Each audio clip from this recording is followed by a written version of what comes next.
आज की कहानी हम सबके जीवन का आधार है, क्योंकि कई बार हम अपने आराध्य की भक्ति तो करते हैं, लेकिन हमें ये लगने लगता है कि हमारी पूजा पाठ भक्ति में कौन सी ऐसी कमी रह गई है जो हमारे प्रभु हमारी नहीं सुन रहे हैं।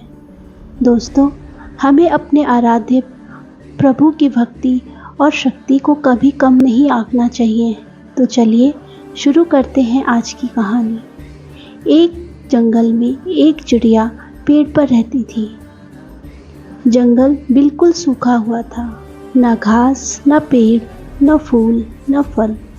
जिस पेड़ पर चिड़िया रहती थी उस पर भी सिर्फ सूखी टहनियाँ थी, पत्ते भी नहीं थे।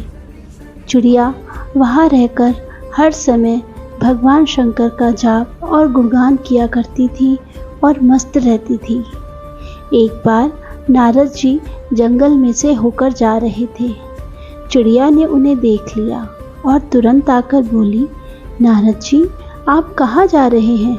नारद जी ने कहा, मैं शंकर जी के पास जा रहा हूँ। चिड़िया ने कहा, भगवान शंकर मेरा बड़ा ध्यान रखते हैं। मेरे सूखे जंगल के बारे में उन्हें शायद पता नहीं है। कृपया उनसे कह दीजिएगा कि मेरे जंगल को हरा भरा कर दें। नारद जी शंकर जी के पास जाकर चिड़िया के जंगल के बारे में बताते हैं। नारद जी के कई बार कहने पर शंकर जी ने कहा, मैं इसमें कुछ भी नहीं कर सकता हूँ नारद।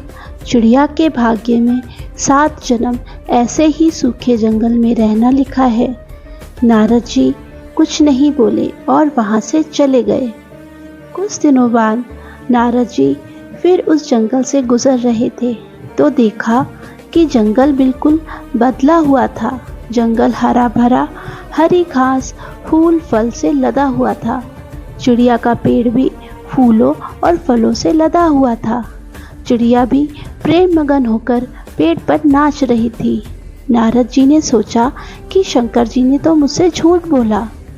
ये सोचकर नारद जी शंकर जी के पास गए और बोले, आपने तो कहा था कि आप चिड़िया के लिए कुछ भी नहीं कर सकते। तो शंकर जी ने कहा, मैंने चिड़िया को कभी भी कुछ भी नहीं दिया, फिर भी वे हमेशा मेरा गुणगान करती रहती, मेरी भक्ति करती रहती। उसकी इस भक्ति, विश्वास और प्रेम की वजह से मुझे उसके 7 जन्म काटने पड़े और उस चिड़िया को सब कुछ देना पड़ा। तो दोस्तों, ऐसे ही निष्फल भक्ति हमें अपने आराध्य के प्रति रखनी चाहिए।